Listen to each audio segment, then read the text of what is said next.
ओम शांति। आज 17 जून 2020 के बाबा के मधुर महावाक्य सुनते हैं।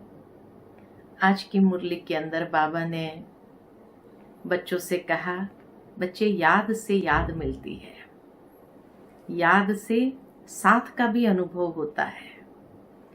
और इसीलिए बाबा बच्चों को बार बार कहते हैं कि बच्चे याद करो। दूरांदेशी बाप आए ही है बच्चों को दूर देश ले जाने के लिए, दूरांदेशी बनाने के लिए। तो उसके लिए याद के माध्यम से ही उस परम धाम को भी हम अनुभव कर सकते हैं। तो याद से ही हम अपने सुख धाम को भी पहुंच सकते हैं, अनुभव कर सकते हैं। तो इसीलिए याद के ऊपर विशेष बाबा ने आज जोर दिया है। ओम शांति। मीठे बच्चे, याद में रहो तो दूर होते भी साथ में हो।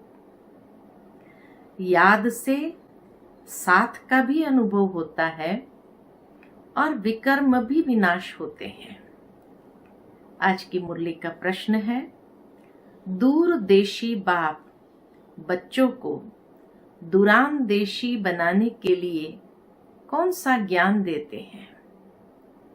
उत्तर है, आत्मा कैसे चक्र में भिन्न भिन्न वर्णों में आती है, इसका ज्ञान दूरांदेशी बाप ही देते हैं। तुम जानते हो, अभी हम ब्राह्मण वर्ण के हैं।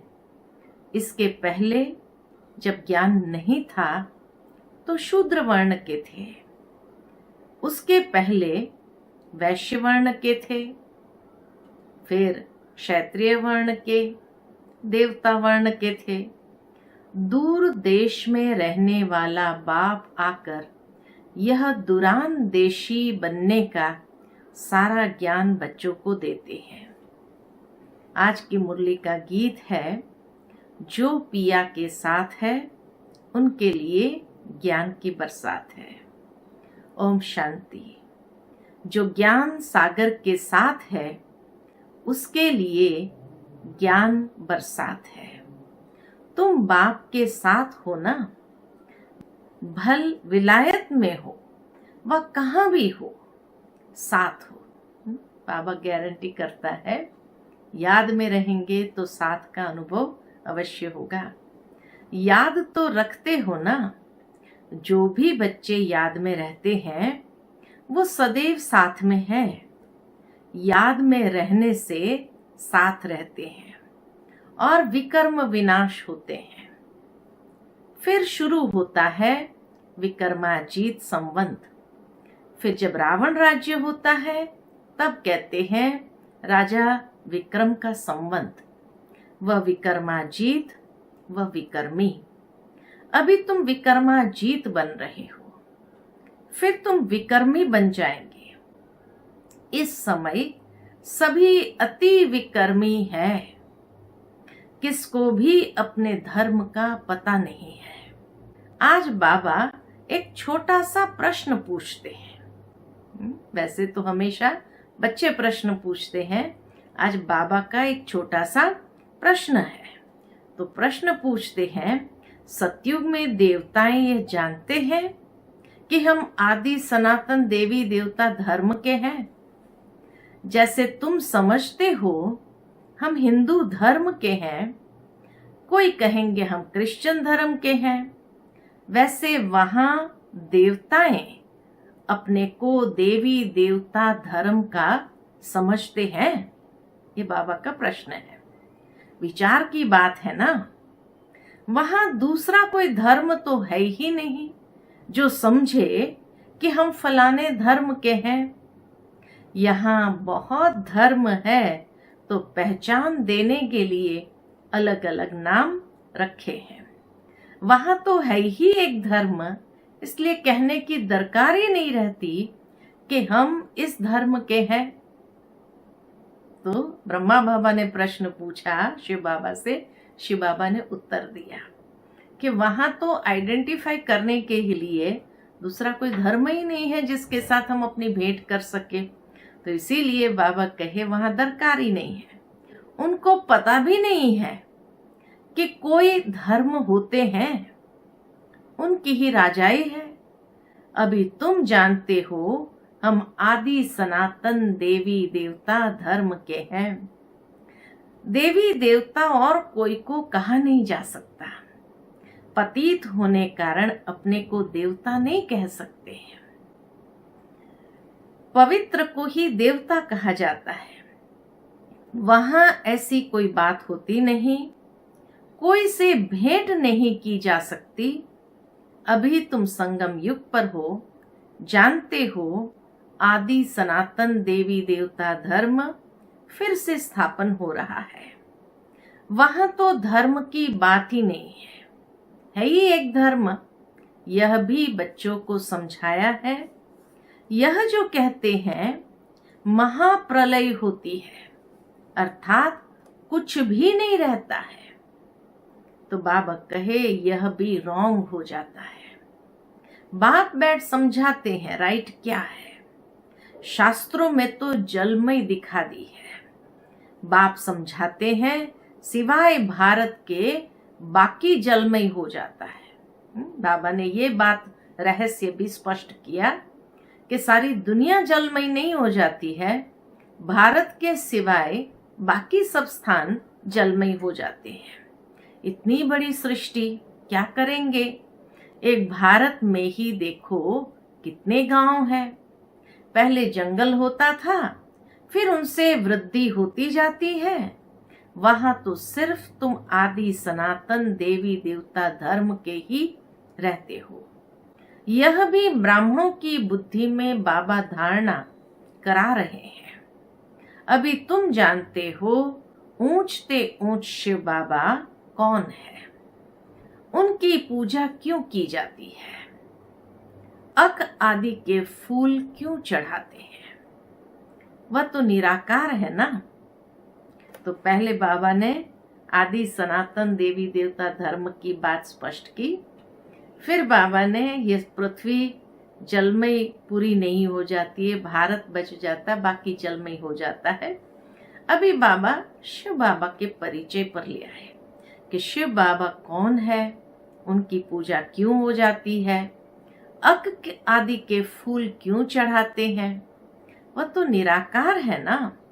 कहते हैं नाम रूप से न्यारा है, परंतु नाम रूप से न्यारी कोई चीज तो होती नहीं। तब क्या है जिसको फूल आदि चढ़ाते हैं? पहले पहले पूजा उनकी होती है, मंदिर भी उनके बनते हैं, क्योंकि भारत की और सारी दुनिया के बच्चों की सर्विस करते हैं। इसलिए द्वापर युग जैसे ही आरंभ होता है, सबसे पहले पूजा शिव बाबा की शुरू होती है। मनुष्य की ही सर्विस की जाती है ना। इस समय तुम अपने को देवी देवता धर्म के नहीं कहला सकते हो। तुमको पता भी नहीं था कि हम देवी देवता थे, फिर अभी बन रहे हैं। अभी बाप समझा रहे हैं तो समझाना चाहिए ना। यह नॉलेज सिवाय बाप के कोई दे न सके। उनको ही कहते हैं ज्ञान का सागर, नॉलेजफुल। गाया हुआ है रचता और रचना को ऋषि मुनि आदि कोई भी नहीं जानते। नेति नेति करते गए हैं। जैसे छोटे बच्चे को नॉलेज है क्या, जैसे बड़े होते जाएंगे बुद्धि खुलती जाएंगी, बुद्धि में आता जाएगा विलायत कहाँ है, ये कहाँ है। तुम बच्चे भी पहले इस बेहद की नॉलेज को कुछ भी नहीं जानते थे। यह भी कहते हैं बल हम शास्त्र आदि पढ़ते थे, परंतु समझते कुछ भी नहीं थे। मनुष्य ही इस ड्रामा में एक्टर है ना। सारा खेल दो बातों पर बना हुआ है, भारत की हार और भारत की जीत।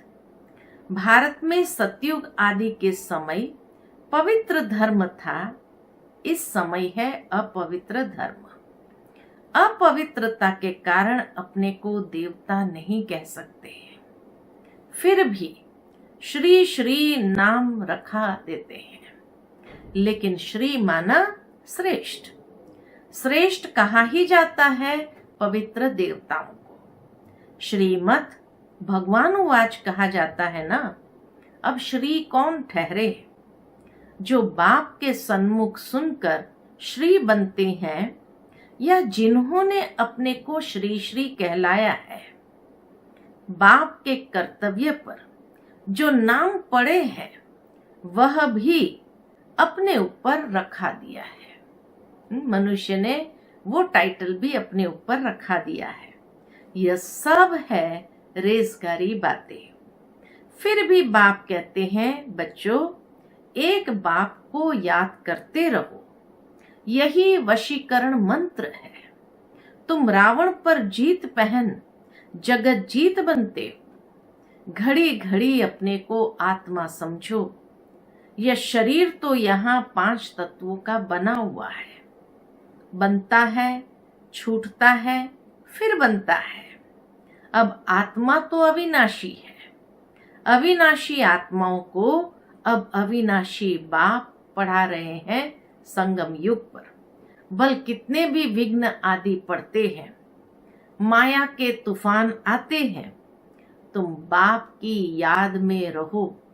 कितना अच्छी तरह से बाबा हम बच्चों को समझाते हैं।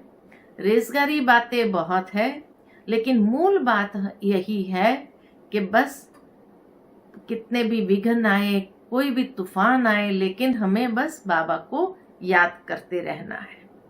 तुम समझते हो हम ही सतो प्रधान थे, फिर तमो प्रधान बने हैं।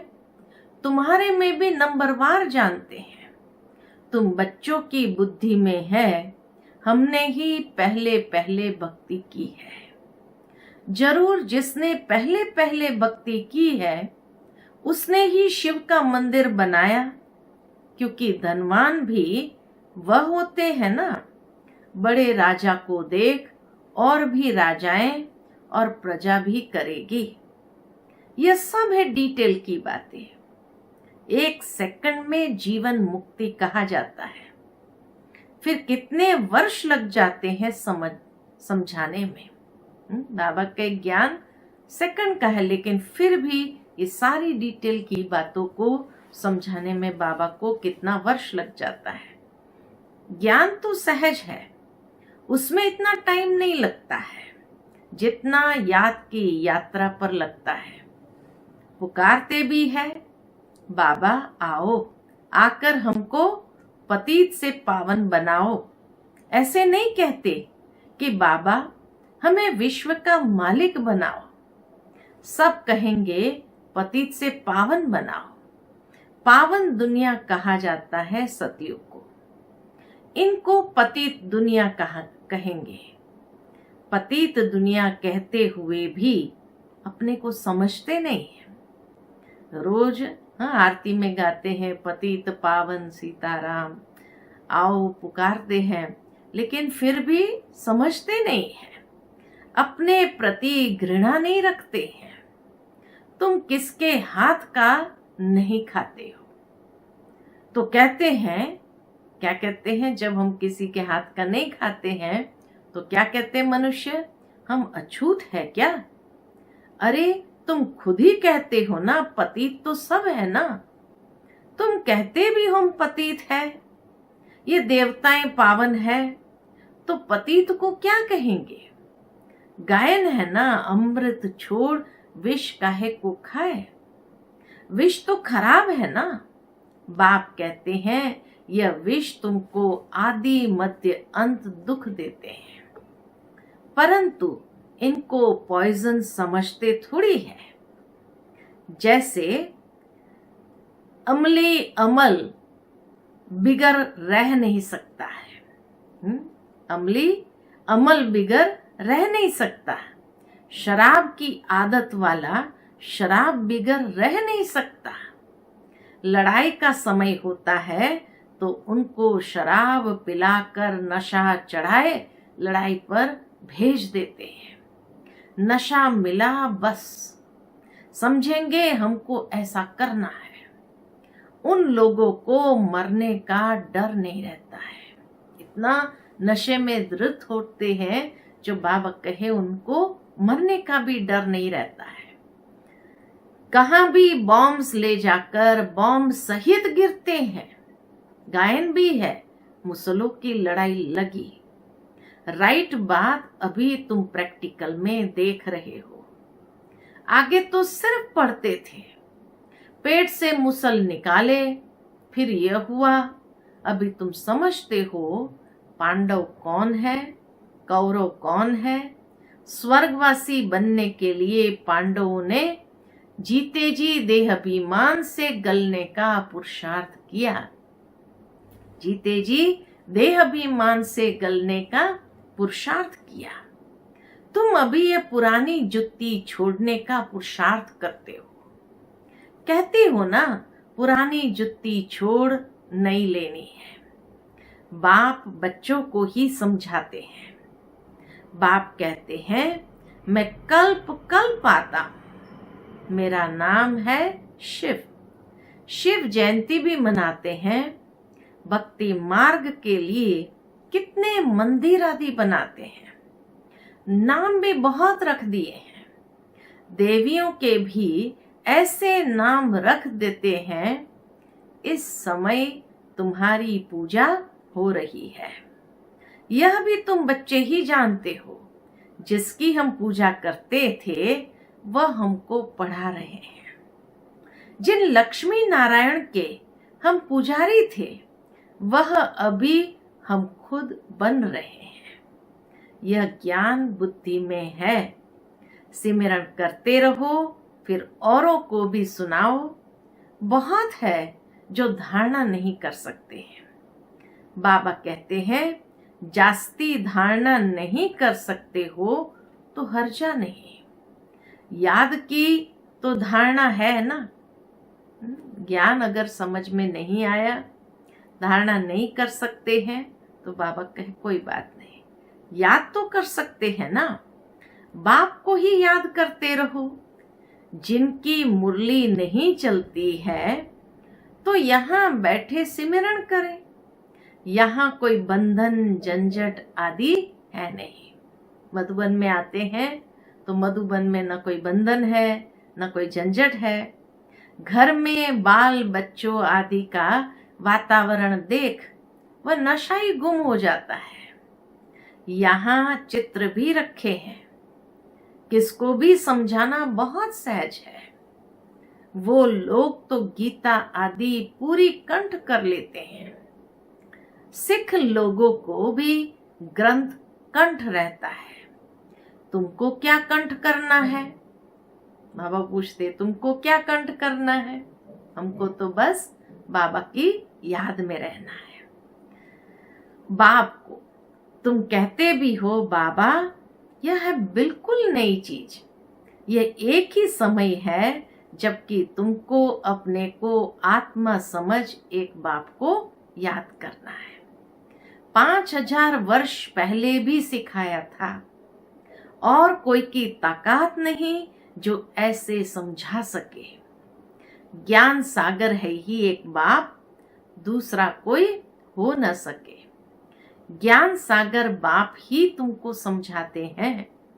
आजकल ऐसे भी बहुत निकले हैं जो कहते हैं हमने अवतार लिया है, इसलिए सच की स्थापना में कितने विघ्न पड़ते हैं। परंतु गाया हुआ है सच की नाव हिलेगी डुलेगी लेकिन डूबेगी नहीं। तो बाबा को तो सब मालूम है कि अंतिम समय कितने लोग अपने आप को कहेंगे हम अवतार है, हमारे में परमात्मा आते हैं, ये होता है। तो सच की नैया हिलेगी तो जरूर। इसीलिए बाबा कहे ये विघ्न स्थापना में पड़ जाते हैं।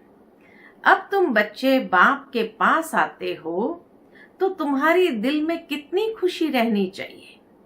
आगे यात्रा पर जाते थे तो दिल में क्या आता था?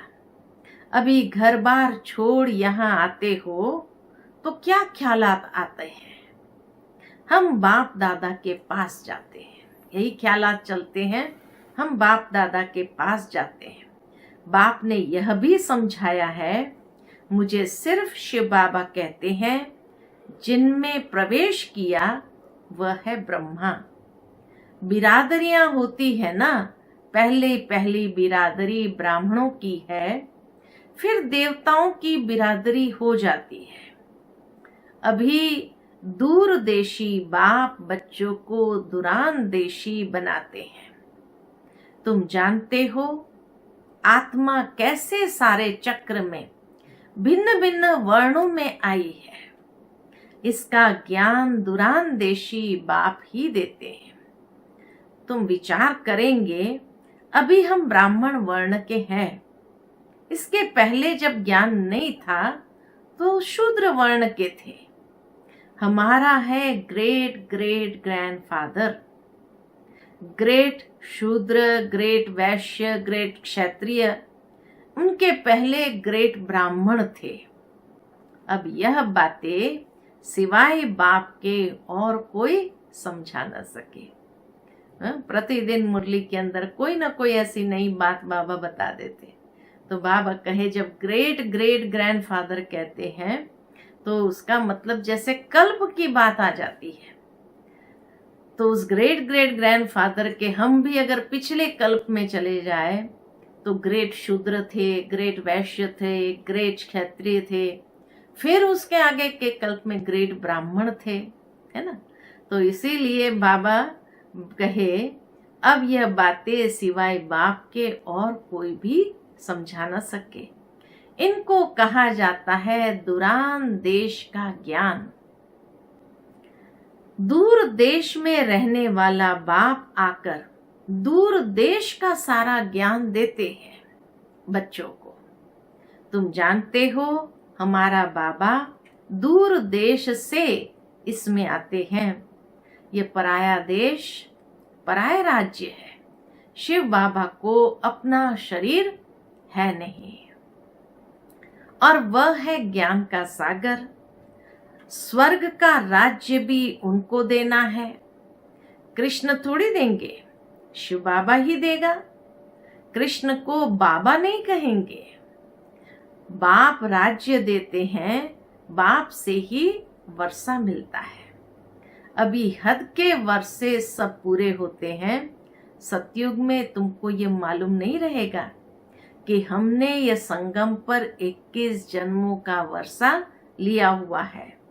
यह अभी जानते हो हम 21 जन्म का वर्षा आधा कल्प के लिए ले रहे हैं। 21 पीढ़ी यानी पूरी आयु। जब शरीर बूढ़ा होगा तब समय पर शरीर छोड़ेंगे। इसीलिए 21 पीढ़ी कहते माना हर जन्म पूरी आयु भोगते हुए फिर शरीर छोड़ेंगे। जैसे सर्प पुरानी खाल छोड़ नई ले लेता है, हमारा भी पाठ बजाते बजाते ये चोला पुराना हो गया है। तुम सच्चे सच्चे ब्राह्मण हो, तुम्हें ही ब्रह्मरी कहा जाता है। तुम कीड़ों को आप समान ब्राह्मण बनाती हो। तुम्हें कहा जाता है कि कीड़े को ले आकर बैठ भू भू करो। ब्रह्मरी भी भू भू करती है। फिर कोई को तो पंख आ जाते हैं, कोई मर जाते हैं। मिसाल सब अभी के हैं। तुम लाडले बच्चे हो, बच्चों को नूरे रत्न कहा जाता है। बाप कहते हैं नूरे रत्न, तुमको अपना बनाया है तो तुम भी हमारे हुए ना। ऐसे बाप को जितना याद करेंगे पाप कटते जाएंगे और कोई को भी याद करने से पाप नहीं कटेंगे।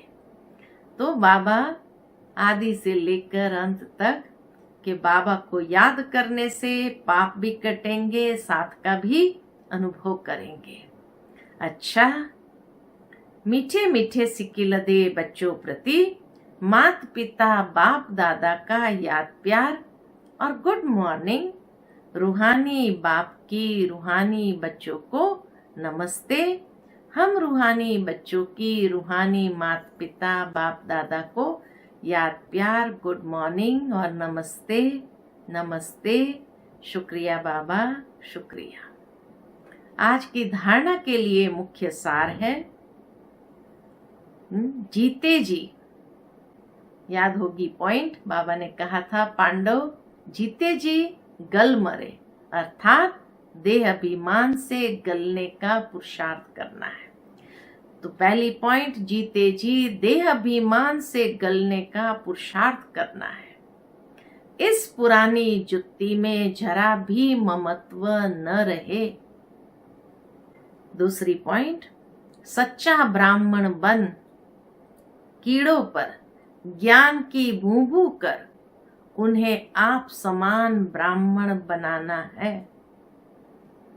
आज का वरदान है, होपलेस में भी होप पैदा करने वाले, होपलेस में भी होप पैदा करने वाले सच्चे परोपकारी संतुष्ट मणि भव। यही सच्चा परोपकार है, होपलेस केस में भी होप पैदा करना। तो कैसे करेंगे? त्रिकालदर्शी बन हर आत्मा की कमजोरी को परखते हुए उनकी कमजोरी को स्वयं में धारण करने या वर्णन करने के बजाय कमजोरी रूपी कांटे को कल्याणकारी स्वरूप से समाप्त कर देना, कांटे को फूल बना देना, स्वयं भी संतुष्ट मणि के समान संतुष्ट रहना और सर्व को संतुष्ट करना। जिसके प्रति सब निराशा दिखाए, ऐसे व्यक्ति व ऐसी स्थिति में सदा के लिए आशा के दीपक जगाना, अर्थात दिल शिकस्त को शक्तिवान बना देना। ऐसा श्रेष्ठ कर्तव्य चलता रहे तो परोपकारी संतुष्ट मणि का वरदान प्राप्त हो जाएगा।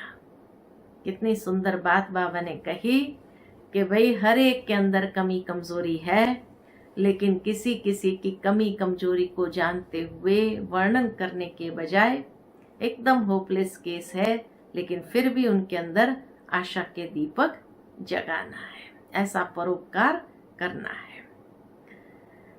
तो संतुष्ट मणि का वरदान मिल जाएगा। आज का स्लोगन है, परीक्षा के समय प्रतिज्ञा याद आए तब प्रत्यक्षता होगी। परीक्षा के समय प्रतिज्ञा जरूर याद आए तब प्रत्यक्षता होगी। ये नहीं कि उस समय कमजोर पड़ जाए और अपनी प्रतिज्ञा को भी हम भूल जाए और वश हो जाए उस कमजोरी के, तो फेल हो गए। तो प्रत्यक्षता किस आधार पर होगी कि जो प्रतिज्ञा की है, कैसे भी परीक्षा का समय हो, उस प्रतिज्ञा को नहीं छोड़ना। तो आज की मुरली से हम सभी यही दृढ़ संकल्प लेते हैं कि बाबा की याद में रहते हुए साथ का अनुभव करना है। कितने भी दूर क्यों ना हो, साथ का अनुभव जरूर होता है। याद से ही याद मिलती है और विकर्म भी विनाश होते हैं।